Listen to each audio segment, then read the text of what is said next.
So I get to speak today with Angie Marks. She is the recently appointed executive director of both the Women's Interval Home and Sexual Assault Center, Survivor Center here in Sarnia. And it's a partnership that we have been involved with as a church family for several years. And so I appreciate you, Angie, taking some time to connect with me here.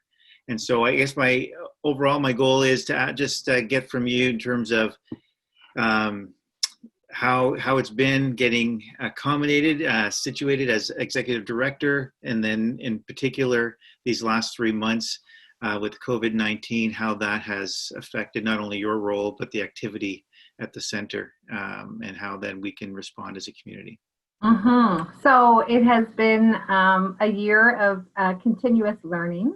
My commitment has always been to learn. And I would say that this year, in all my years of work history, has been one of my most strongest learning curves, but a lot of growth. There's been so much growth, and I look forward to just continuing in this role in the community and leading both teams at the Women's Interval Home and the Sexual Assault Survivor Center. I never anticipated that I was going to be involved in such a pandemic in our history. But I have to say, I'm a pretty optimistic person, and I like to really look at things from a positive. And first and foremost, our frontline staff is who I really want to acknowledge through this pandemic. I don't do my work alone. I don't think any leader can say that they do. We have such strong bases at both Sexual Assault Survivor Center and the Women's Interval Home, and I'm so fortunate that we pulled together. We put our minds at work. We created a very solid plan at both organizations that not only, most importantly, continue to service our community, but ensured that it maintained the health and safety of staff and our service users. We're still learning through this process. I think that we can all say we've experienced like 42, I don't even know what number we're at with policy changes. It's forever. It's very organic. It's an ongoing change we've adopted change. Change used to be a biggest fear. I think one thing this pandemic has taught us is that change is good. So, yeah, I hope that answers it. I guess I'll elaborate a little bit in terms of the clients. We have seen a reduction in our service users. And I'll separate from the Women's Interval Home specifically, where we have been at capacity for 2 years. We're funded for 17 beds, and we have the ability to go up to 24 beds because of our strong supports from our community who provides some funding. And we have been at 8. Pretty consistently, maybe between 8 and 10 in and out. We're learning that the space that was created is a bit eerie for women and their children. I mean, there's a lot of fear of, what if I get COVID? There's been a lot of different changes within our service model where people can't readily leave the shelter. We really were keeping it as for essential purposes only. So it kind of made shelter space community living already being difficult, even more difficult with some of these expectations. We did provide social distancing by having a secondary location to provide services. So we have a security person who assists us in maintaining the safety of women at our secondary location. But it's been working very effectively. And at the Sexual Assault Survivor Center, that staff, and I know that you know that staff more so because you've worked so much with them, but they are so techy. They were ready to provide virtual counseling, whether it be by phone or online. They started doing really creative groups. They had an art therapy class online, which was really well attended. Like, they were just so innovative and creative and so connected to our survivors, which was so impressive. What are some of the needs that you see, or what are some of the ways that we as a community can be of help to what you're doing at at both places? So at the Women's Interval Home, we've had to make a really difficult decision in regards to our youth donations. We have taken the next step and have stopped doing those donations at the door. We have created partnerships with St. Vincent de Paul, Salvation Army, and Goodwill Industries to bring your donations there, and we will get vouchers. So that's one thing the community can do, is to continue to honor those donations or bring those donations at those locations, and know that there is an honor piece for the Women's Interval Home, and we will still receive a benefit for it. Monetary donations are always obviously very welcomed, but more importantly this year, with, I think, every organization will be experiencing, our events are being canceled. We don't have the ability to participate in certain activities. Even more unfortunate, not just from the money side of fundraising, but also that was our way to raise awareness and education within our communities and be a presence. I say that very unselfishly because I recognize that it's more than just us. I mean, we have small businesses that are closing.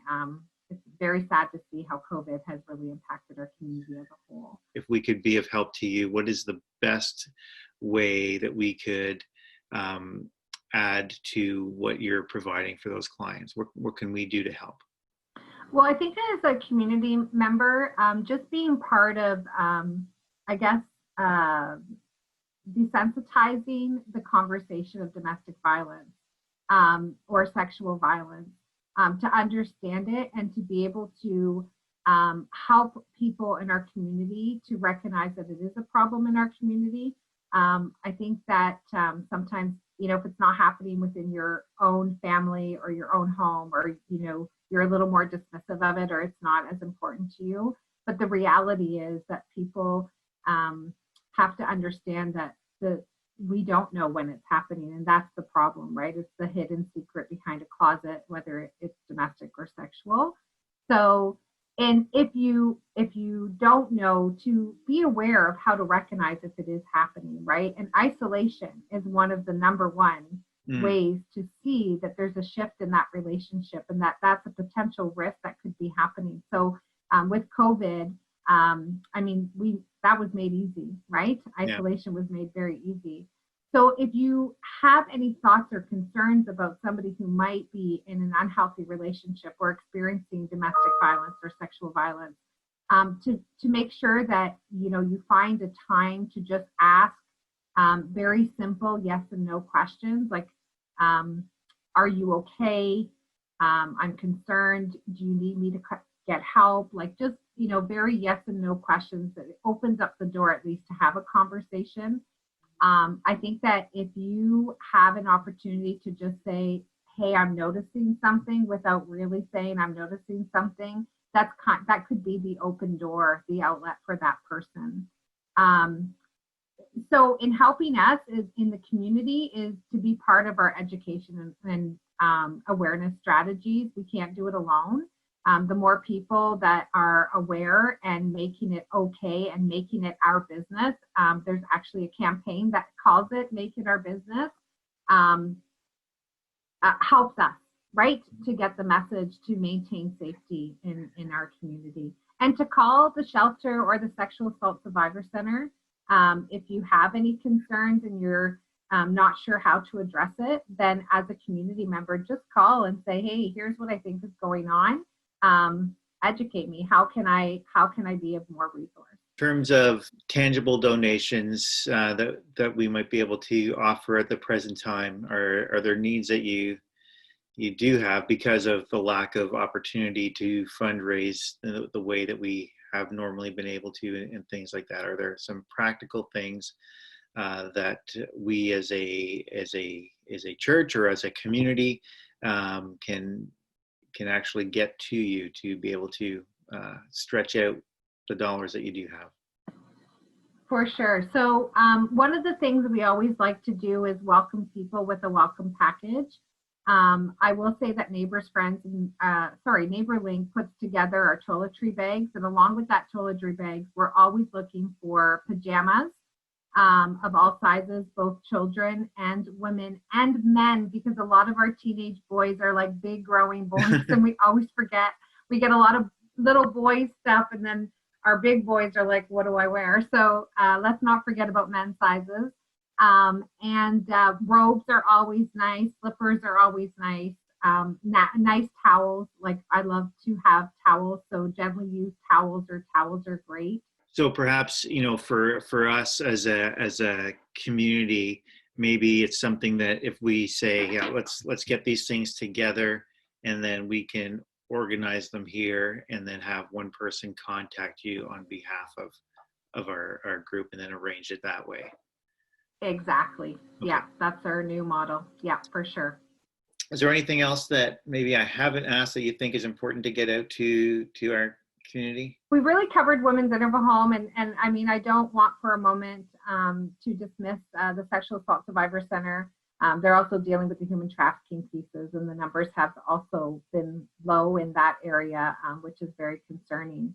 And I think there's such a misconception that, you drug a woman, you kidnap her, and you throw her into human trafficking, and people don't understand that whole grooming process that happens at a very, very young age, as young as 12. In fact, 13, 14 years old are a very prevalent time for teenagers, right? When we think about their self-esteem, and self-confidence is lower. So I'm glad that you're addressing that, and also that they are from Canada, because I think that's another thing people think they, come over from, internationally and are being brought to Canada for human trafficking, but it's not. It's Canadian. It's a Canadian problem.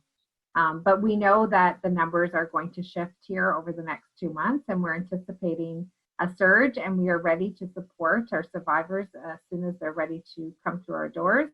In terms of the numbers being low, is that just in terms of people feeling that they can't leave their homes to be able to get to the help that they need? It's not that. I think, Just to make sure we're not communicating that that the problems aren't out there, right? Like. Yes, thank you, Dave. No, the problems are out there. And I think that's even more heartbreaking is when we had people that were coming for their routine appointments. But now very difficult because they were unable to come directly into our office, and the children being home from school has impacted the ability to have private areas in their houses, perhaps, or times when children are at home.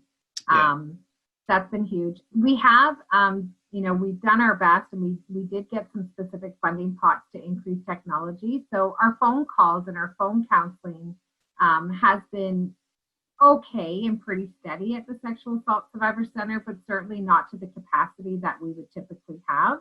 Yeah. And when we look at the number of intakes, and I mean, you're aware of the police numbers. I know that stats are going up with other agencies, and the referrals are coming, but people aren't ready to access those services. Right. The work that we do is really a face-to-face type of work, right? And we're even talking about PPEs, and we're moving to wearing shields instead of a mask because it's way more personable. We can see facial expressions, and I mean, we're communicating. We need to be able to do that. Yeah. A lot changes face to face, that's for sure. And I can't even imagine just the difference in terms of the work that you're doing at the Sexual Assault Survivor Center. And I want to take a moment to thank you for your invested interest in the work that we do, and your ongoing commitment to support, and your community members as well. We really, really appreciate it. And I'm so honored to have this opportunity to meet you in person. Well, not really, but kind of our new in person. Yeah, we'll take it. Now, thanks for taking the time. I appreciate it. Keep up the good work, and we'll hopefully have some stuff over to you before too long.